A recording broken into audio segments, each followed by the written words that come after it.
माजी आमदार ज्ञानराज चौगुले यांची मुलगी विजयी झालेली आहे। 3925 मतांनी आकांक्षा चौगुलेचा विजय आहे। आकांक्षा पंचायत समितीच्या सभापतीपदी दावेदार आहे। शिंदे सरनाईकांनी चौगुलेंसाठी सभा देखील घेतली होती। माजी आमदार ज्ञानराज चौगुले यांची मुलगी विजयी झालेली आहे। आपण बघतोय की आकांक्षा या पंचायत समितीच्या सभापती पदाच्या दावेदार मानल्या जात आहेत। शिंदे आणि सरनाईक यांनी चौगुले यांच्यासाठी सभा घेतली होती। महत्त्वाची बातमी उमरग्यातून माजी आमदार ज्ञानराज चौगुले यांची मुलगी विजयी झाली आहे। 3925 मतांनी आकांक्षा चौगुले यांचा विजय झालाय। उपमुख्यमंत्री एकनाथ शिंदे आणि परिवहन मंत्री प्रताप सरनाईक यांनी सभा घेतली होती। बघा, सोलापूर जिल्ह्यातला सगळ्यात महत्त्वाचा निकाल, संस्कृती सातपुते भाजपचे उमेदवार विजयी झालेले आहेत। माजी आमदार राम सातपुते यांच्या त्या पत्नी आहेत। दुसरीकडे महूदमधनं शिंदे सेनेचे दादा लवटे देखील विजयी झाले।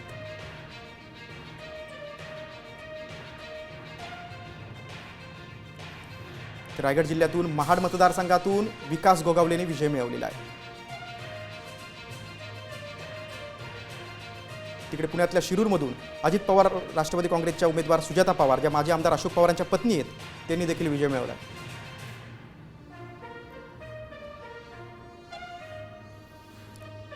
तिकडे थळ गटामधून शिंदे सेनेच्या मानसी दळवी यांनी विजय मिळवलाय। मानसी दळवी देखील शिंदे सेनेचे आमदार दळवींच्या पत्नी आहेत, महेंद्र दळवींच्या पत्नी आहेत। दुसरीकडे सांगली जिल्ह्यातल्या बागणीमधून रयत क्रांतीच्या मोहिनी खोत विजयी झाल्यात। मोहिनी खोत या सदाभाऊ खोत, जे माजी मंत्री आहेत, त्यांच्या सून आहेत।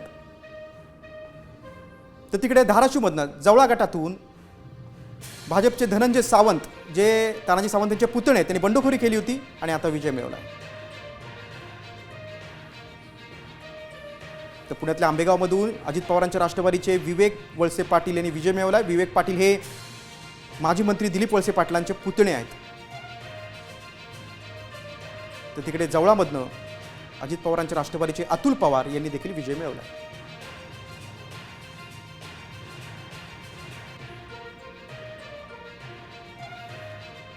तर तिकडे कोल्हापूरमध्ये शिंदे सेनेच्या रोहिणी आबिटकर या देखील विजयी झाल्यात। पिंपळगावमध्ये त्यांनी यश मिळवलं।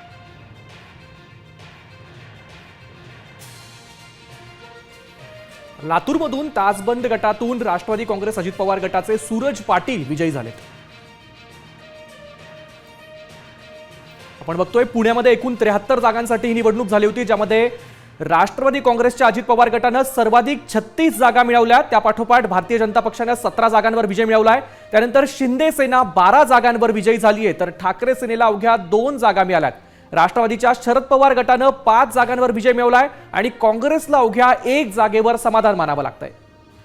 तर कोल्हापूरमध्ये 67 जागांसाठी ही निवडणूक झाली होती। यापैकी सर्वाधिक जागा या 13 काँग्रेसनं मिळवल्यात, तर त्या पाठोपाठ 11 जागा भाजपनं, शिंदे सेनेने देखील 11 जागा मिळवल्यात, तर राष्ट्रवादी अजित पवार गटानं 10 जागांवर विजय मिळवला। या ठिकाणी ठाकरे सेनेला 2 जागा मिळाल्यात, तर अपक्षांना या ठिकाणी 5 जागांवर विजय मिळवता आलाय। यानंतरची महत्त्वाची जिल्हा परिषदेची निवडणूक झाली ती संभाजीनगरमध्ये 62 जागांसाठी।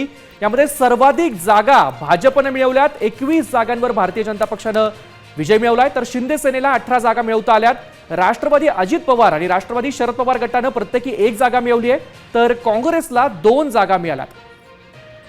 ठाकरे सेनेला संभाजीनगरमध्ये 9 जागांवर विजय मिळवलाय।